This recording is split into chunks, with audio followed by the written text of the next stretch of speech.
and welcome to Three Questions with Motion Point. Today, I have the absolute pleasure of being with Sandile Makhathini. He's the localization manager at Wabtec South Africa Technologies. And Wabtec is a leader in freight and railing technology. Sandile, thank you so much for being here. How are you? I'm good, thanks. And how are you, Dominic? Thanks for providing me the opportunity to have a discussion around the localization topic, which is very close to my heart. Yeah, I mean, likewise, and I'm doing great. Thank you for being here again.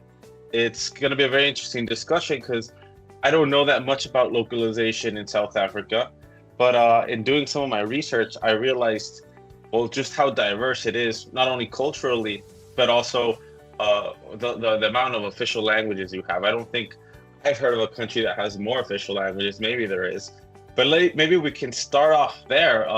Sandile, in South Africa, right, when companies are trying to come in there, how many languages do they have to consider catering to? Look, South Africa is a diverse, community with 11 official languages. Wow. And obviously, English is the business language within the country. But yes, we have 11 official languages. In terms of the legislation, there is no language which is superior than the other. All languages are treated equally. And in many instances, people who are not conversant with a different language, they are always afforded an opportunity to have messages interpreted for them. For instance, government communication is actually, interpreted in all the official languages to ensure that, the government messages reach all the population within the country. Well, that's something we've seen a lot in Ocean Point. For example, in France, they have in Canada, the French Canadian population has caused something called Bill 96, which it's a language access requirement for people to translate into French. Is that the same case in South Africa, where any government communication has to be translated in all those 11 official languages? Absolutely, yes. Every government legislation, every government policy is translated into all the official languages recognized by the law within the country.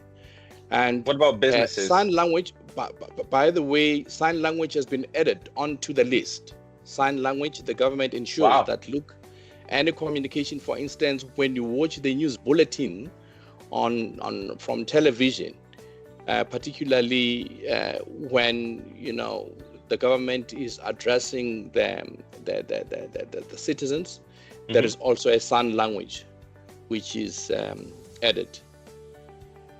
That's very interesting. And what about businesses? Is it the same, where businesses have to translate into all 11? I'm imagining that'd be very hard to do. Well, businesses are not compelled by any specific law to do that. As I've indicated, as I've pointed out earlier on, that look, English still remains, the business language within the country.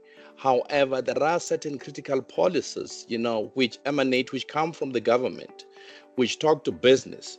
Those, it is important that businesses also make sure that they are translated into the various languages which are recognized by the law in South Africa, 11 languages. For instance, when you look at your Basic Conditions of Employment Act, Employment Equity Act, so we ensure that, look, they are, are available in different languages for them, for the employee population. Yep. Well, now asking more about your role, what are some of the biggest challenges that you face in aligning Wabtec's operations with South African localization policies? Look, I wouldn't say operations per se, but I would say, remember, Wabtec South Africa is located in South Africa. South Africa has its own particular history, where it comes from, the history and the background, which might be foreign to our headquarters, because I mean our company is based in the US. Yep. So therefore, it's important that look for every piece of localization requirement gets explained. The context is provided to to the global community so that they understand exactly where do we come from with these various localization instruments. Because I mean, localization is a very broad term. It encompasses a whole lot of transformation, economic transformation instruments that the government has put in place in trying to transform the socio-economic conditions within the country. Yeah, absolutely, that makes sense. It's a big undertaking for any business, but I understand that the history of South Africa requires a lot of intentionality on that end. One good example that I know that you pioneer within Wabtec South Africa is the B-BBEE, which stands for the Broad-Based Black Economic Empowerment Policies. I think it's fascinating how South Africa puts these policies into place for when foreign nations or foreign companies want to make an investment, that they have to make an investment back into the population, right? And that's what's going to give them better eligibility for government contract access, and better procurement advantages in general. Speak to me a little bit about that. What is the broad-based Black economic empowerment, and how does that really, work in South Africa? Okay, Dominic, look, I think your starting point is perfect. As I indicated to you, that under localization, you have different pillars. Triple BEE is one of them. Let's start with the Triple BEE. It is a broad-based Black economic empowerment. It's a policy imperative which we need to ensure that we fulfill as an organization. Essentially, Triple BEE is a policy which seeks to redress the imbalances, the socio-economic imbalances of the past. It seeks to ensure that Black people have access to business ownership, are able to manage and control businesses, and it also seeks to decrease and eliminate the inherent inequalities in the economy, which are historically embedded in the history of this country.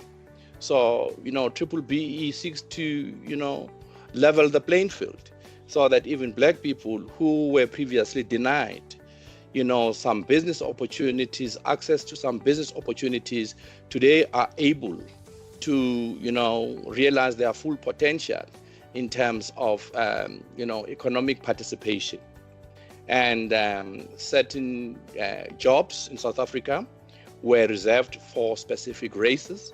Triple BEE is trying to break those barriers to say, look, the job market is open to everybody for as long as, the incumbent possesses the necessary skills and capacity and capabilities. And in terms of ownership, again, Black people were denied from owning certain types of businesses. Triple BEE is trying to break those barriers to say, look, the economy belongs to the people of South Africa, and control at the senior management positions. I mean, the corporate in South Africa, even now, it's still predominantly white, and you can't find females in senior executive positions. The research, the statistics shows even today that, look, we still have a long way to go. Much as has been achieved, however, we still have room for improvement in terms of breaking those inequalities, in terms of representation at all various senior levels of management. Yeah, unequivocally, that's something that's very important that we have. Yeah. I love that. That's the intentionality behind it. And how do you feel like that's been working? And if somebody that's a young professional would like to get into that type of work, what advice would you give to a localization, to someone that wants to do a localization compliance in South Africa? It is important to understand where, as a country, where we come from. And you spoke about aligning, the intent with the philosophy, the strategy of the organization. One of the things that I always, impress to my colleagues is that B-BBEE is not a transaction. It's a transformation agenda. Now, there is an anomaly here because businesses by nature are transactional. You always, want to see return on your investment.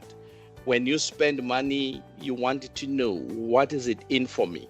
However, with the B-BBEE, we are actually pursuing a transformational agenda which seeks to achieve the bigger goal. Right. I always say, how do you sleep peacefully when your neighbor is hungry? You cannot sleep. Yeah. Now, we are saying we must ensure that we create an environment where jobs are created, where unemployment is eliminated, where kids are sent to school, they get skills and the necessary, training skills so that they can be able to contribute in building the economy. Because unemployment has a direct, influence on crime, for instance, instability. Now, we are saying as business, let us make our contribution in creating stable economies and societies where our businesses can thrive. Yeah, absolutely. I think it's definitely not a zero-sum game to empower as many people as we can to have the same or equal opportunities to their peers. No matter what they look like, no matter who they are, no matter where they come from. It's not a zero-sum game, because in that way, I mean, imagine someone that didn't have the opportunity has the, mental faculties and inherent talents that could, I don't know, cure cancer or have a medical breakthrough. And it's a positive sum game for all of humanity, for everybody to do that. I think it's fascinating that there is that intentionality, and here in the West, and I know South Africa still is more of a westernized country, but in general, you hear about the old stories and about rugby, but Yes. those movies and all those things don't really shed light of what the present is like. And it's good to talk to people like you and understand what's going on in South Africa and how people are trying to empower how government is trying to empower the people and the citizens in that way to help everybody grow, right? So that's great. And it's a big undertaking when you have 11 different languages, right? So there's so many dialects and so many ways of communicating stuff that it's a hard undertaking. So it's very gallant of people like you, Sandile, to take this on. And I'm very glad to have spoken to you today about all this. Thank you, Dominic. Any closing remarks that you would like to say, Sandile? And the closing remark, the parting shot is, look, with B-BBEE and other transformative pieces of legislation, we will be able to change this country. And when we grow, we are going to grow as a nation. And B-BBEE promotes inclusivity. There is no one who should be left outside the economic participation. The aim is to ensure that everybody who has the desire, who has the necessary skills, should be able to participate in the mainstream economy. Absolutely. Well, thank you so much, Sandile, for being here. There you have it. That does it for 3 Questions with Motion Point. Until next time, we'll talk to you guys again.